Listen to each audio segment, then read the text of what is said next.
This is Darius Oliver, and you're listening to 92.1 KXVS, the voice of Stockton.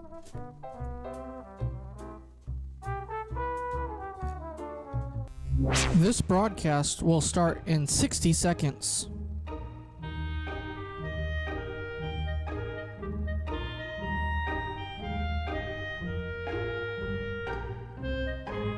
This broadcast will start in 45 seconds.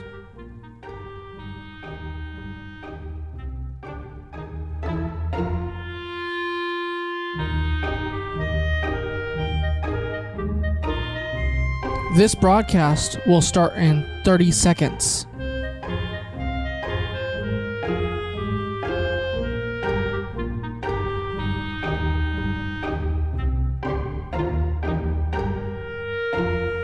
This broadcast will start in 15 seconds. This broadcast will start in 10, 9, 8, 7, 6, 5, 4, 3, 2, 1. The Voice of Stockton. For more information on The Voice of Stockton, go to thevoiceofstockton.org.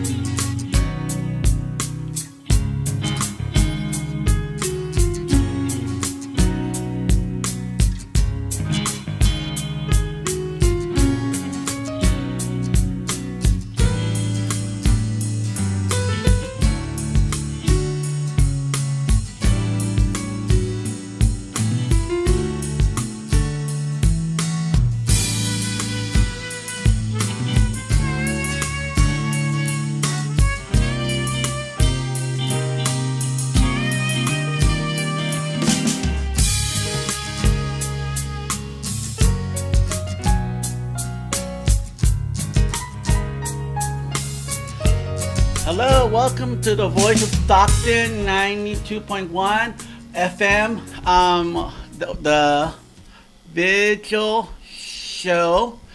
And today is Sunday. I hope you're enjoying your Sunday afternoon.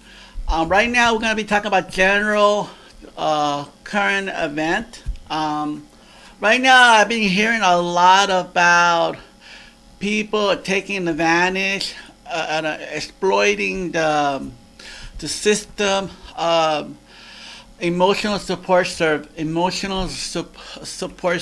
dog. You know, I believe that most emotional support service dog help people with their fear, their insecurity, their anxiety, their frustration, but in a way that it calms them down. You know, I'm not saying that. I have seen people use their dog to beat them up, to get rid of them, but that's abusive. But I'm not talking about that. Okay, I'm talking about dog, like this dog, like Trixie. Trixie, come over here.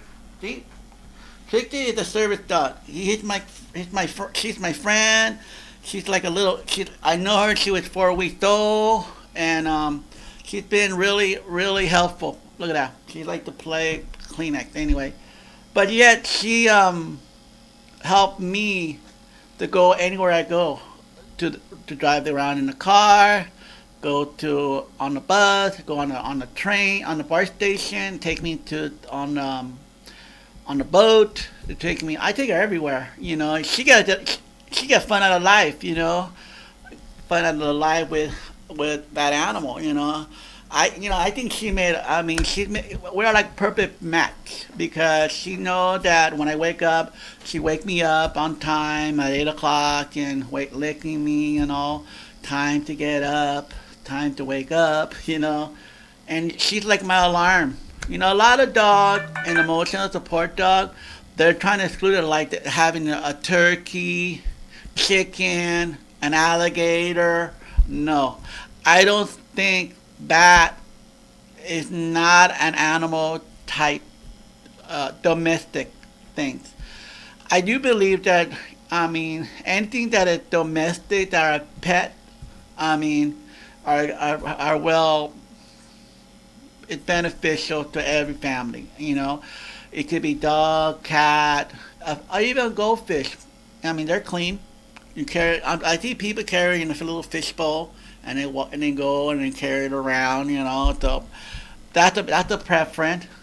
For people who have fish, they keep it meditated. They keep kind of hypnotized, kind of like hypnotized. Watch the fish flow, going this way direction, and then they fall in another direction, and then falling back and forth, back and forth. And you get hypnotized. So that's another thing about having a service animal. Okay, the emotional support animal has been, need to have some kind of regulation. Also about people who have service dogs that are emotional that are fitted to their need. I mean, as far as traveling, and companion, really being there. Support. Really concern. What is the word I'm looking for? Put them in a place where that they don't feel threatened, not worrying about themselves, worrying about other things.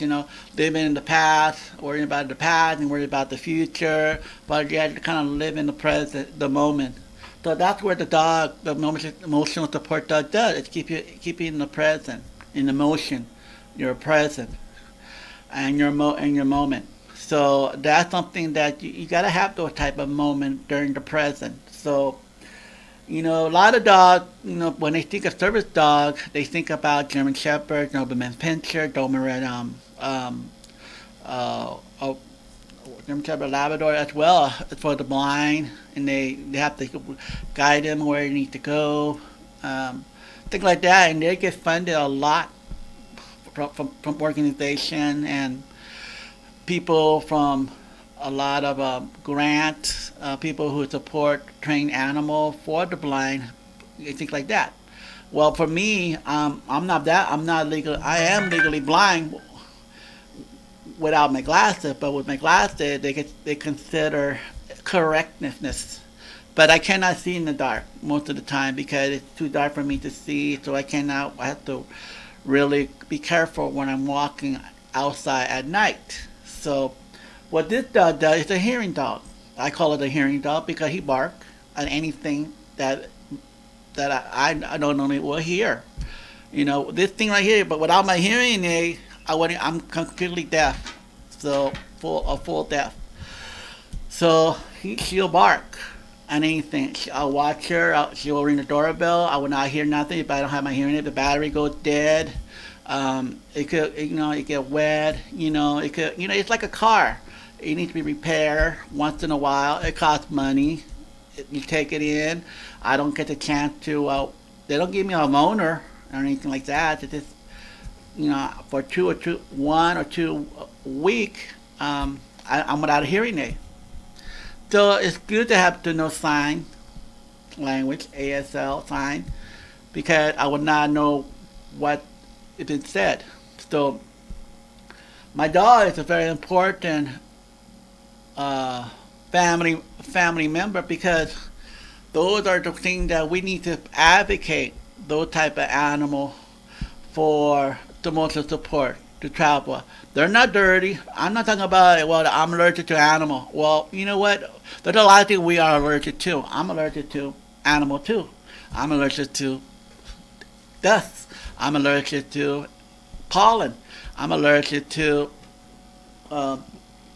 mildew. I'm allergic to hair. I'm allergic to everything, So basically, it doesn't matter. Your body's always constantly have to be adjusting your body thing.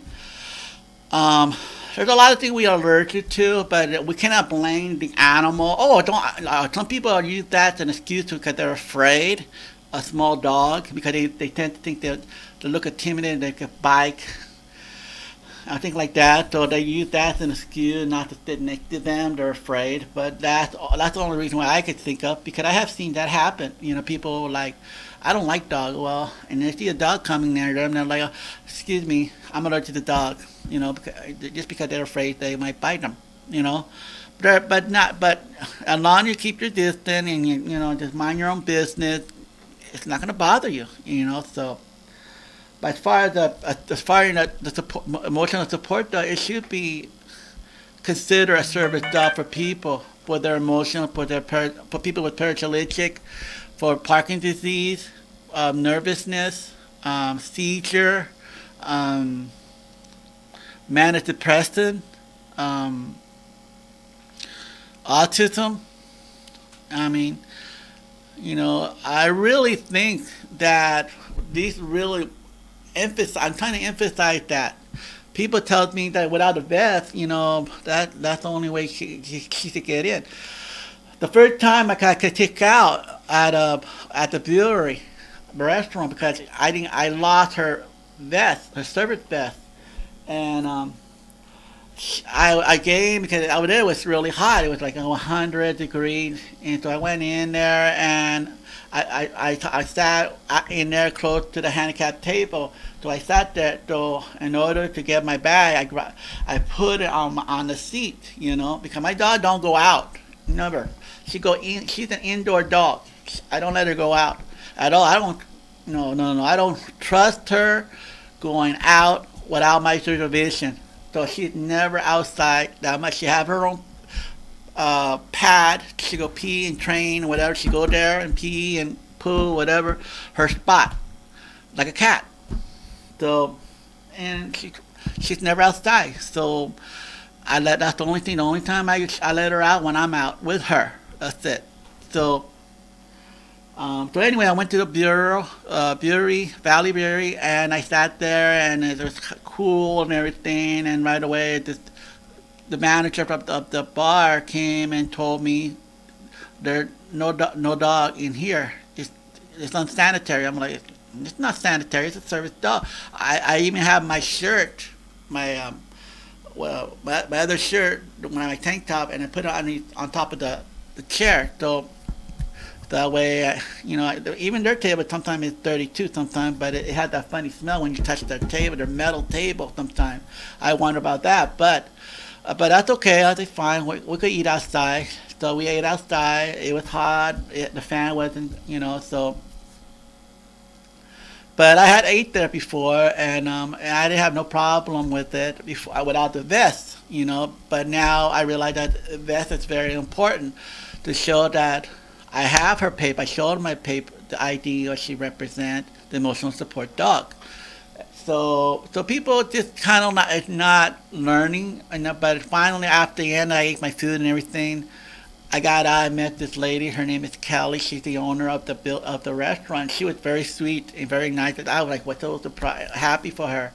And I told her what happened. She said, "Oh, you shouldn't. She felt bad," and she understood why. She probably didn't. There were a new bartender, and I said, I didn't get mad, or I didn't get. I enjoyed my food and the service and everything. I really liked the place, So I enjoyed it, and she, I just let it go. So and you kind of think like all that negativity of the emotional support dog, because the emotional support dog don't see the small dog can well adjust to the deaf community as well. The deaf community is all a barker. Beep deaf, or let them know the people who are on the phone. And use it for on video. It's gonna be like on video, meaning that when I meant video is to watch. What I use video for? I just go rambling on video or something. I watch video for what video means that when you look at video, when you watch animal, their dog behavior, they see something different, unique about it, like the turkey, the chicken, the raccoon, and then they fight to saying that that's their pet. And they're not docile. You could get hurt, and that's what I was trying to say. I'm sorry, but that's what I meant by video. But this guy is looking at me, want to know what's going on, huh, Trixie? right? Yeah. See, she's staring at me. See. But the only way that's the only thing that my concern is that we need to have more proper education on those type of breed, because it doesn't take that much room. You know what I mean? In the car, on the seat, you sit on my lap most of the time when I go traveling, on the bus, on the train, on the BART, on the boat. Anywhere. I mean, so she's getting pretty used to traveling all over the world, all over the Bay, Stockton. So adventure dog. But anyway, those are my biggest concerns. That it kind of scares me a little bit because people are not recognizing that particular need at the ADA compliant as well. Just because he's not partially trained, look, she's trained. She's sitting there. She's not minding her business. She's just sitting there. And she's not moving. She's not all on top of the table. She's not whatever it is. I mean, I know she wants to come to sit next to me. Huh? You want to sit on my arm, right? Yeah. You want to sit on my arm? Yeah, I know you do. You want to sit in my arm? Go ahead. All right. Lay down. Lay down. Lay down. Good girl. See, that's all. She's too attached. So anyway, so that's what a service dog does. She, right now she's calming me down. Right now she's like to be loved, like to be handled. I mean, and that's what pretty much does most of the time. But when I eat, she sits in her own table. She sits in her own chair. So she sits and everything else. So. I didn't know I was gonna be having this type of dog. I was hoping getting a Labrador, a medium-sized dog, when I got it, the puppy, and I didn't know what was the breed. So I named her and I trained her. I pretty much got attached to it. And animals sense when you have disability. They know. I mean, they know that you have this sense of like there's something not right about you. With my brother, she know that she's normal. My mom is normal. Everybody's normal, but they sense I'm not because I have either they see the ear, they see the form, they think I'm emotional. I feel like crying and everything. They're very attentive to it. They're very attached to it. So, and that's why my dog is like on top of the table, being spoiled. See, look. Where is it? Right there. There you go. Perfect. Anyway, so that's what's going on. So that's what my biggest concern about regulation and trying to educate people that, these dogs don't do any harm. It doesn't make a mess. When you see people, she just look, knows her surroundings, and I trust her scent when she's not feeling not good. I'm looking around. Oh, maybe it's a hostile environment, something like that. So it tells me like I better go somewhere. I don't like this feeling too. So that's been all week. All week I've been having a lot of things happening to me last couple of weeks. Through my doctors, my emotional, my health. It's been changes a lot, through medication and changes to my health. And my daughter is the one that's been helping me out going through this process. Everything's okay. Everything is fine. Everything's going to go right. Everything's going to be okay. So that's why we need to have those type of emotional support dog. Not just because they're not service dog, they don't have adequate training. It still is to me. It does have training. There are people who think that they allow dog to run around. I don't let my dog run around. I'm very strict about what I do with my dog, my animal, and things like that.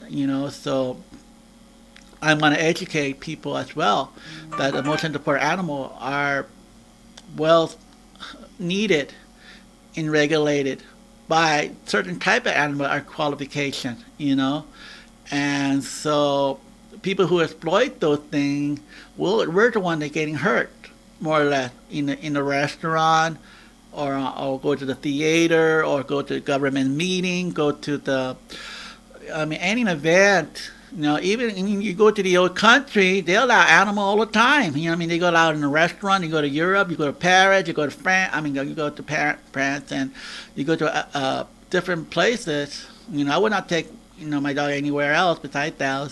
So that allowed that. So that's another thing too. We as a person have a right to have. There's some people that don't have families. That are not.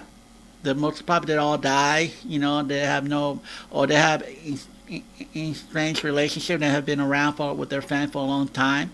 The only thing that they have is their animal to be their family, their the way they're living. So that also I consider that a factor also. To meet on the holiday when they're depressed. When there's nobody there other than their animal. So. To even the homeless, even homeless, and even the vet, even the disabled vet as well, they come home broken, and then they rely on their support animal. We need to have consideration for other people, so I do believe that we need to be watchful and just have common sense in our government. Our government don't have no common sense. It's always passing regulation, and there's no freedom. It's hardly no freedom at all when it comes to regulating so much against us, our life. Everything costs money to get our freedom, to get what we want. It costs money to have animal considered property. So if the dog bites somebody, it has to be destroyed. But when somebody kills somebody else, what we do? We feed them, we give them bath. We gave him free medicine advice. We gave him free food. This is a big comparison of what human could do to get away with it, but animal get a really tough hardship on death penalty. So like people who have pit bull. I'm not against get pit bull, because pit bull are people that have their preference, but they have negativity on them. You bite them, and boom. What the first thing they do? They put them to sleep. They don't rehabilitate it. They don't rehab. They don't do a rehabilitation, or see if it'll live, to see if it will be behave around other people. But no. But when it comes to people who kill people, we let them in the jail, we feed them, we give them medicine and all that stuff, and then when they come out, they kill again. They go back to jail again, and we don't have the death penalty no more, because it's all waiting. For 100 years they'll die in their own jail cell. But that's what my point is. So I just think, just think about what I say about different aspects of comparison. I understand we can't compare human to animal. We are part of the animal superior to animal, but still, we're human. We're mammal just like they are, but yet we have more intelligence than they are. They go by instinct. We go by intelligence. As we grow up, as we're a baby, we go by instinct. But then as our development grows, we start learning how to talk. We know how to crawling. We start walking. We start talking. All that stuff. It's all part of the development process. So, thing with animal, you got to train your animal too, not to be wild, not to run around, not to jump on people's lap, anything like that. So, that's another thing that I'm more concerned about. Just having to make sure that we need to be aware that emotion support dog is a service dog for people like ourselves. It's not an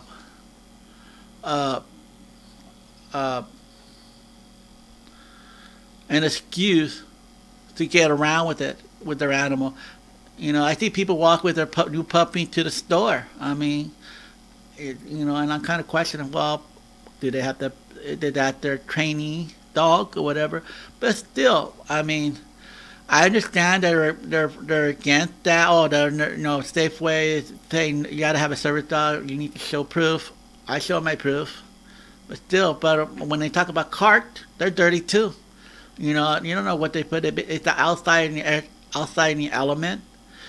Dust go there, dirt come there. People spill coffee on the cart. Sometimes they have dirty newspaper with gum and food in that on their cart, and you expect that show the dog, an animal, is dirtier than that? No. So my point is that's the only concern I'm more worried about, because this right here shows that it shows that people have prejudice about that. You know, they get upset because you see a dog walking with a leash and in a restaurant too, and they show prejudice. And it shouldn't be. In this nowadays society, it should have no prejudice. It should have kindness and consideration for others. You know, not just me, myself, and I. We need to be aware that people with disability need to have accommodation, and what their accommodation is right for them and not for others. You know what I mean? Other may be different from other. My accommodation should be something that people might not need, that I need. So that's those things I'm more concerned. Just that regulation of emotional support animal. You need to find it. But I don't think it should be prejudiced that a turkey or a crocodile, I don't think it's not really, it's a domestic animal state for us, so for the safety. But as far as trying to think of what's good for them is not be good for us, others. So that's pretty much what my comment about service dog and animal. And Trixie been helping me a lot all the time. I think she shared my name, her name anyway. So Trixie, go bye-bye. Yeah, you like to go bye-bye. But anyway, so today, hold on, before I go, I want to talk about the contest. I mean, I took my hearing aid off because this kind of showed that that I pretty much have to talk and not hear what things, but about the Fort Chicano community program radio reunion at Cartwright. Nobody haven't entered. What's up with that? Nobody don't want to get the free ticket. What's up with that? 2 free tickets. I bought 10 tickets just to be generous. You know, the ticket come with, it's a $15 ticket for 2, and it includes meal, drink, and 1 raffle ticket. That's a lot. I mean, that's a lot of things going on, and all the support, it shows support. You know, all the community will be there, and show support your public radio that you care. And right now, it's a free ticket. You don't have to buy anything. Just let me know. Put it on our Stockton web. I mean, what's that word? The Voice of Stockton. Put your favorite selfie on restaurant that you like to go, event you like to go. Think like that. You know, just show the picture, and whatever selected will win. That's it. You know, participate and support your community radio. You know, we're all supporting our community program culture as well, Chicano culture, as well the other culture. Bedford Block Party next Saturday, the 25th of next week, and then also the function of last Saturday, art, music, activity, research, fun, food, right across the street near Cadillac Real Estate. So there's the afternoon and there's the nighttime. I didn't know about it. Dustin, our general manager, is the one that told me about it, and I was a little confused about it once, you know. So I'm sorry that I misled people out there somewhere. You know, I assumed that it was 2 at one time in the same location, but it's not. It's on the other side by the bank, isn't it, Dustin? Yeah, it's right by the old AT&T building. Cadillac. Yes, that real estate company right there. The address is 1850 Pacific Avenue. So if you come down the Miracle Mile on Friday nights and you see all the drummers out there, that's where it's gonna be at. Perfect. So that you got your information on. I'm gonna at the moment I'm gonna let it go, but let me know if you have any comment about what I just said today, and we could talk, and then I'll make a feedback on what we could talk about. And I really appreciate your input. And if you have anything you want to talk about on our show, my show, let me know. We could talk about that too. I think everything is very irrelevant when it comes to our community and our way of life, and then show support our diversity of all culture, and really care for each other, out of love. And definitely we need to be part of the Voice of Stockton to help bring that unity together. Thanks so much for everything. I'd like to thank Dustin for handling the technical part, and I thank everyone for watching the Doug Vigil Show, the Voice of Stockton 92.1. Take care. Bye-bye.